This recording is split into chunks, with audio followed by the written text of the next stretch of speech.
Vamos abrir a palavra de Deus no Evangelho de Lucas, capítulo 13.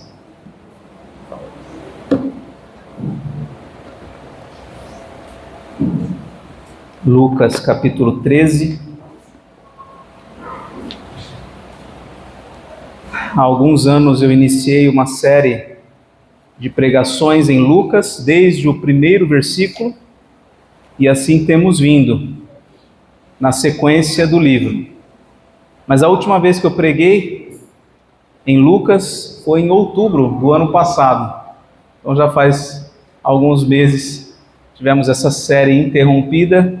Hoje vamos retomar a partir do versículo 10, Lucas capítulo 13, a partir do versículo 10 até o 17, que diz assim: Num sábado, Jesus estava ensinando numa das sinagogas, e chegou ali uma mulher possuída de um espírito de enfermidade, havia já 18 anos. Ela andava encurvada, sem poder se endireitar de modo nenhum. Ao vê-la, Jesus a chamou e lhe disse: Mulher, você está livre da sua enfermidade. E impondo-lhe as mãos, ela imediatamente se endireitou e dava glória a Deus. O chefe da sinagoga, indignado por ver que Jesus curava no sábado, disse à multidão: Há 6 dias em que se deve trabalhar. Venham nesses dias para serem curados, mas não no sábado. Porém o Senhor lhe respondeu: Hipócritas, cada um de vocês não desprende da manjedoura no sábado o seu boi ou o seu jumento para levá-lo a beber? Por que motivo não se devia livrar deste cativeiro em dia de sábado esta filha de Abraão, a quem Satanás trazia presa há 18 anos? Tendo Jesus dito essas palavras, todos os seus adversários ficaram envergonhados. Entretanto, o povo se alegrava por todos os feitos gloriosos que Jesus realizava. Senhor Deus, estamos diante da Tua palavra, Senhor, e rogamos que o Teu Santo Espírito fale ao coração da gente. Em nome de Jesus, amém. Muitos homens e mulheres vivem uma condição como a dessa mulher que nós acabamos de ler. Ao longo de anos têm sido mantidos em uma condição espiritual degradante, extremamente dolorosa. São encurvados para a terra, incapazes de olhar para o alto e contemplar o céu. Vivem lambendo o pó deste mundo quebrado, tendo as suas forças cada vez mais exauridas e suportando a aflição de uma enfermidade espiritual incurável, implacável e insustentável. São homens, são mulheres que não são ateus, não são agnósticos, não são céticos. Eles conhecem Deus. Eles sabem da sua existência. Eles ouviram do seu amor. Eles conhecem até verdades bíblicas. Muitos já foram integrados ao povo de Deus, até por meio do batismo, até da profissão de fé. Conhecem doutrinas básicas. Talvez saberiam até recitar de cor alguns versículos bíblicos. No entanto, estão cativos a um estado de vida que mais parece de morte. Não conseguem ver a luz e enxergar uma esperança. Não podem se imaginar livres da miséria espiritual que os domina. Satanás domina muitos entre os filhos de Abraão, embaraçando-os em uma série de pecados, mantendo-os cativos com amarras tenazes de devassidão e vícios incapacitantes. Ele domina a alma deles e os impede de acessarem a presença do bondoso e poderoso Senhor, que liberta, que cura, que santifica e dá vida abundante a todos que a Ele se achegam. Satanás os prende e os aperta. Satanás os abraça e os controla, para não poderem sequer olhar para o alto ou erguer suas mãos para o céu. O poder e a influência de Satanás são reais. Não nos iludamos pensando que ele não está ativamente trabalhando para enfraquecer e debilitar aqueles que Deus, na eternidade, escolheu para si. E o quanto ele puder subjugar e defraudar a vida daqueles por quem Cristo veio ao mundo e por quem Cristo morreu, ele o fará. Ele não vai economizar esforços no sentido de enfraquecer, manchar e arrastar no pó a vida de muitos que Deus tem o propósito de salvar. Muitos são como essa mulher em sua vida espiritual. Pensam que por conhecerem 2 ou 3 versículos bíblicos ou por frequentarem uma igreja, já são novas criaturas. Mas seguem dobrados sobre si mesmos, amarrados em torno do seu próprio umbigo, suportando a dor da sua deficiência espiritual, sem jamais se mover na direção daquele que por meio da sua palavra e da sua graciosa mão tem poder para lhes levantar. Há um Cristo vivo e vivificador sendo anunciado aqui. Ele está pronto para receber qualquer um que venha a Ele, no estado que estiver, ainda que tenha sido açoitado, machucado, oprimido por Satanás por 5, 10, 18, 30 anos, Jesus está pronto para atender qualquer um que venha se arrastando e seja incapaz de mover-se naturalmente. Ele é aquele cuja palavra é poderosa. Ele é aquele cuja misericórdia é capacitante. Ele é aquele cujo amor é transformador. E a primeira pergunta que você e eu precisamos responder, à luz dessa narrativa, é quem nós somos nessa história. Com quem nós nos identificamos aqui? Com qual dos personagens nós nos assemelhamos? No último sermão, lá em 6 de outubro do ano passado, com base nos primeiros versículos desse capítulo 13, nós vimos que Jesus falou sobre arrependimento. Ele disse que o fim dos impenitentes, ou seja, aqueles que não se arrependerem dos seus pecados, será como daqueles homens que foram mortos enquanto ofereciam sacrifícios e tiveram seu sangue misturado com o sangue daqueles animais. Ele disse ainda que o fim dos impenitentes, ou seja, dos que não se arrependem, será como daqueles 18 que tiveram a torre de Siloé caída sobre eles e os matou. E na sequência ele contou uma parábola sobre a figueira, uma figueira plantada em uma vinha que depois de 3 anos não havia dado nenhum fruto sequer ao seu dono. Aquela figueira estéril esteve à beira de ser cortada, não fosse a intercessão do cuidador da vinha em propor ao dono que aguardasse um pouco mais, com o compromisso de oferecer àquela figueira ainda melhores condições para dar fruto. E o fruto que pode livrar alguém de ser cortado, de ter um fim trágico por toda a eternidade, este fruto é o arrependimento. É a renúncia de um modo de vida de transgressão da lei de Deus. É o abandono de uma vida em si mesmada, amarrada a este mundo.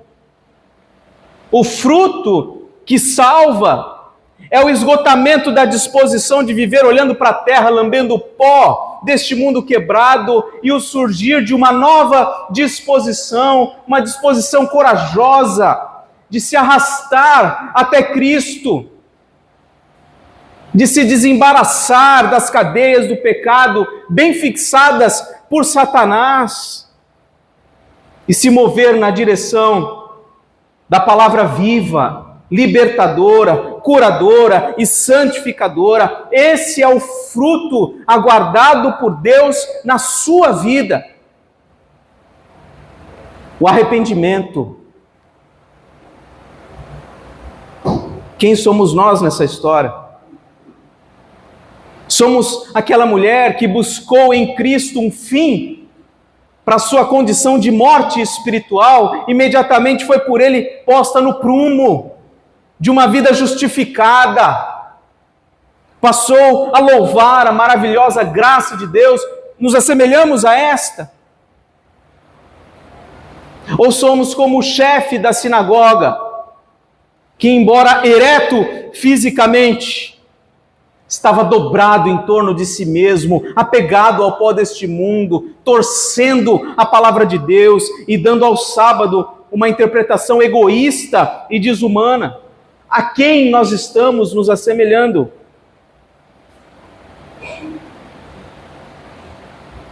Que diferença poderia haver entre o homem principal daquela sinagoga e a mulher possuída por um espírito de enfermidade há 18 anos? Que diferença poderia haver entre um líder religioso judaico, supostamente fundamentado na palavra de Deus, e uma mulher que Satanás trazia presa há 18 anos? Que diferença existia entre eles? Ambos padeciam do mesmo mal. Mas tinha uma diferença. A diferença é que a mulher foi a Jesus para ser salva. A mulher suportou todo o constrangimento que a sua condição lhe impunha. Foi até ele que podia a libertar. Quem nós somos nessa história? O líder religioso que não deu fruto algum e logo seria cortado? Ou a deficiente física que produziu fruto de arrependimento, indo a Cristo com fé? A segunda pergunta que precisa ser respondida por nós, à luz dessa história, é que tipo de relação nós temos mantido com Deus? Que tipo de relação nós temos mantido com Deus? Observe, o Senhor Jesus estava na sinagoga. O Senhor Jesus estava ensinando na sinagoga. O Senhor Jesus estava ensinando na sinagoga no sábado. O exagero não é desnecessário. É para você entender a cena, para você entender o contexto. O sétimo dia, o sábado, era o dia do Senhor naquele período. Só com a ressurreição de Cristo que o dia foi mudado para o primeiro dia da semana. Nós estamos vendo aqui Jesus, o dono do sábado, guardando o dia do sábado, o dia do Senhor, nos dando exemplo para fazer o mesmo. A sinagoga era o local mais apropriado para estar naquele dia, recebendo ali instruções fundamentadas na palavra de Deus, louvando ao Senhor na companhia dos irmãos, e ali o próprio Deus, na pessoa do seu Filho, estava ali presente para receber as honrarias daquele culto, a ele devidas, e para pronunciar as palavras benditas que aqueles servos tanto precisavam. Percebeu o contexto? O local, o dia, a presença do Senhor, tudo contribuía para uma experiência de profunda e genuína adoração. Tudo favorecia que cada coração se apresentasse ali diante do Senhor, quebrantado e contrito. Só que não é assim tão fácil, né? Nem todos que estavam ali partilhavam da mesma disposição. Nem todos se alegraram em ver que Cristo, através da sua palavra, tinha realizado a restauração da saúde daquela vida em particular. E Jesus ouviu a indignação pecaminosa daquele líder religioso judeu, aquele que é senhor do seu próprio dia, ouviu ser dito que os enfermos deveriam vir nos outros dias para serem curados e não naquele dia. E quem eram os líderes religiosos judeus para dizer o que se devia ou não se devia fazer naquele dia, nos sábados? O próprio Senhor deixou registrado na sua palavra os deveres que todos precisam cumprir nesse dia. O sábado, como Jesus explicou num outro contexto, ele foi estabelecido por Deus, por causa do homem, para o bem do homem, para o benefício do homem, e não o homem foi estabelecido por causa do sábado. Está lá em Marcos 2:27. E quem poderia estar mais torto do que os religiosos judeus, que ali viviam encurvados sobre si mesmos, sem jamais poderem se endireitar, trazendo sobre si mesmos uma culpa ainda maior de lidar com a palavra de Deus de uma maneira egoísta e cruel. Quem era mais torto nessa história?